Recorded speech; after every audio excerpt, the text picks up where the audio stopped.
Hello, Declan here. Welcome to episode 11 of the Road to Dublin Marathon.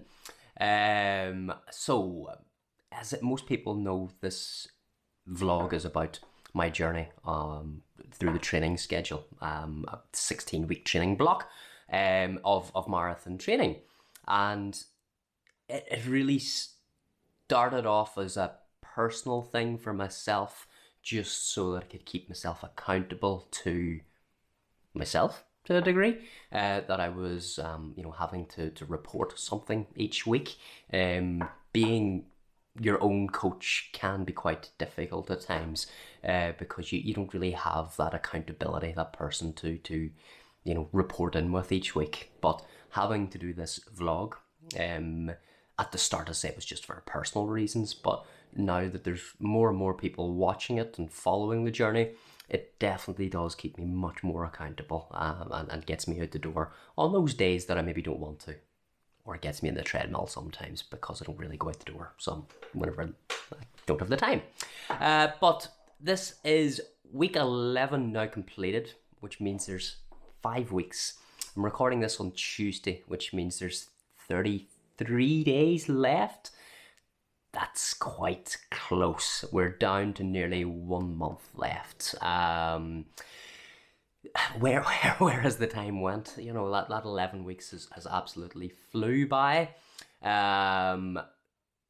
So yeah, it's good. I do keep a record. I keep a paper record of my running. Although we have all these digital tools like of Strava and Garmin Connect and Runalyze, etc. For me personally, I do find having a paper record that I can look at it quite quickly and see the progression. And there's something quite good about being able to tick a session off at the end of it. It's like to-do lists from my old career as a banker. Having a to-do list and ticking things off just makes you feel that you've accomplished it and it's done, and you can move on to the next task. And that's very much what I do with these plans. So if you do have a chance to write your plan out, well, it's sent to you weekly, monthly, quarterly, whatever it may be, write it out and just tick it off as and when it's done. So week 11, how did things go? So I went into the start of this week feeling really good, feeling very positive. I had just recorded a PB in Belfast half, a 1 second PB. And I also turned, I don't know if I'm going to say my age, but I had a milestone birthday that begins with a 4 and ends with a 0. So there's a bit of birthday celebrations at the start of the week as well.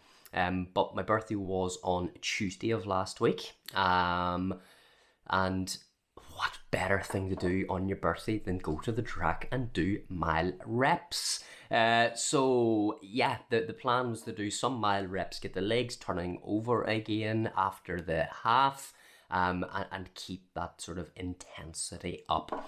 As I mentioned last week, we were talking really about tuning the engine, getting things back on track in terms of speed and pace, as well as adding on extra levels or layers of endurance and durability as well.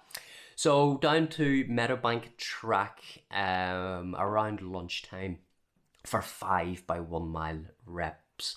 Which is 4 laps of the track and a wee bit extra. So I did a warm-up. I did a really good, dynamic warm-up, following the ramp process, raising the heart rate, activation, mobilization, and potentiation. So generally any sort of speed work that I do or hill reps or anything like that there, doing this warm-up, it usually lasts about 10-15 minutes. Just gets the body prepared for the session and helps prevent the likelihood of any injuries coming from that there. And it's specific to the sport that I do as well. It's very based on running and the running mechanics, and getting everything activated, mobilized, potentiated, ready for the session. So how did it go? It went really well. It went really well. The plan was sort of to do them in and around tempo pace or tempo effort, which I thought would have been about 7:10. So I did the first mile rep at 7:10, and ended up knocking 5 seconds off each rep effectively, bringing it down to 7:05, 6:55, and then a 6:50, which felt really good. It felt controlled. I'm not going to say comfortable. It was comfortably uncomfortable, which I think is what we're looking for when we're doing our tempo. So it was good, and I done those off 90 seconds recovery. Just because I'm not exactly 5k or 10k training, it was more about the quality of the rep as opposed to keeping the heart rate up and keeping that energy system working. So it was really a good session, keeping the legs ticking over, tempo effort, 90 seconds recovery. So a real good start to the week, and then a wee short cool down thereafter, which then brought me on to Wednesday, and this was one of 3 sessions I've done on the treadmill this week, and it was really all down just to time. Working from home, and only having a sort of short period of time to running in between different jobs, looking after the family, the kids, etc. Just meant that the treadmill was the option that I had to choose this week for 3 of the sessions. So session 2 was, so flip my page back over, 60 minutes on the treadmill, nice and easy. Kept it sort of in round zone 1, zone 2, so really easy effort, and it ended up being 6.8 miles. Should I have rounded it up to 7? Not really caring too much about that, but whenever I talk about the miles of the week, maybe I should have this time anyway. The next day then I took a rest day, just to, let everything sort of settle down, no issues, no injuries, but just don't want to sort of push myself too hard. I'm only doing 5 sessions a week anyway. So the next session was meant to be a tempo session, so it was tempo on the Friday night, and I think tiredness and fatigue sort of started to set in, whether it was, having a couple of drinks at the weekend or for my birthday, whether it was pushing the half marathon, saying that I felt good, maybe the body was telling me something different, but I was just too tired to do the tempo, to do a quality. I just knew myself personally that if I had to go out and do the 5 miles of tempo, it just would not have been a good session physically or mentally.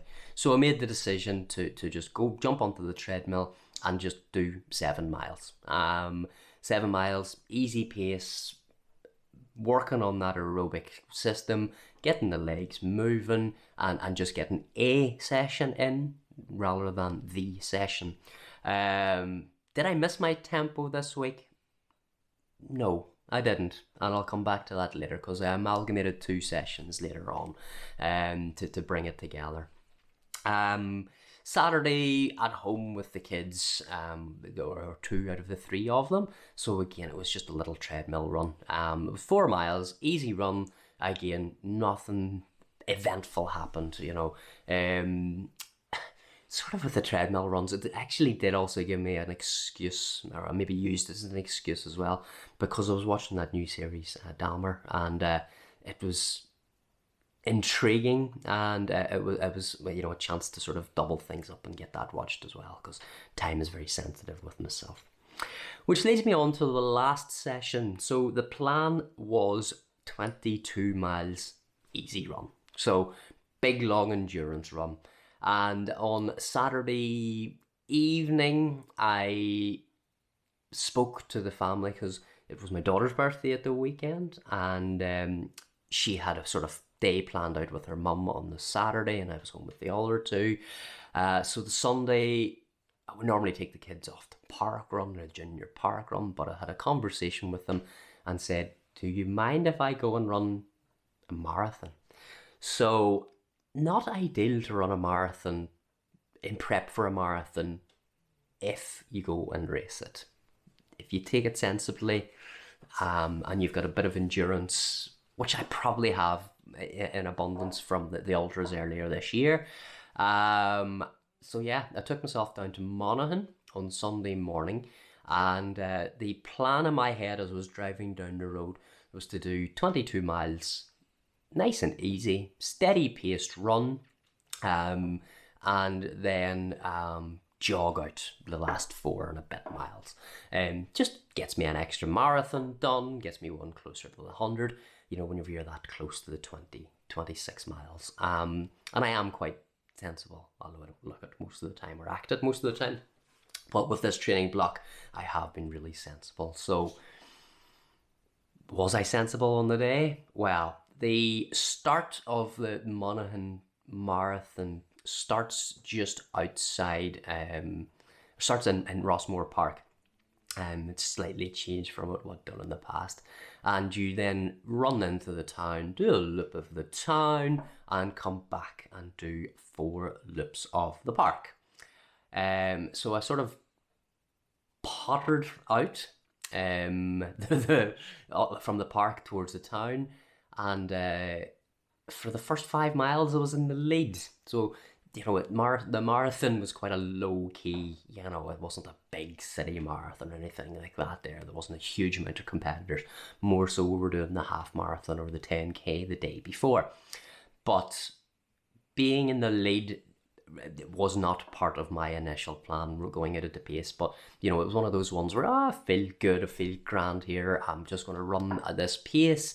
And whenever I was sort of 3 miles in, I locked down and I was hitting 7:15s, and I was like, Declan, you need to wise up. This is not the goal.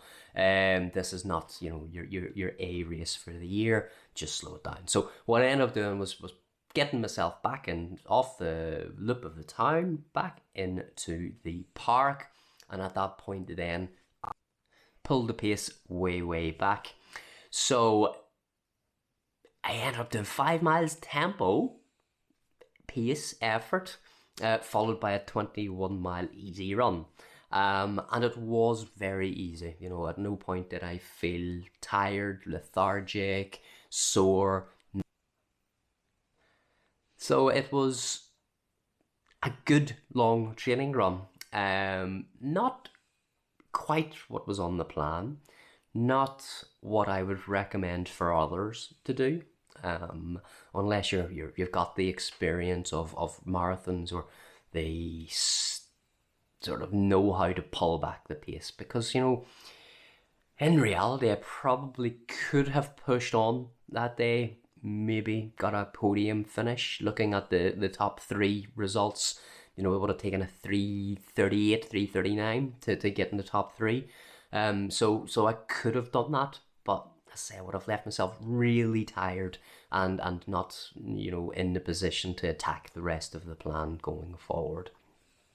So that was my thought process whenever I went through the sort of just slow this down. We're working on the aerobic capacity, we're building the endurance, we're building the durability, be sensible with it. So that's what I done.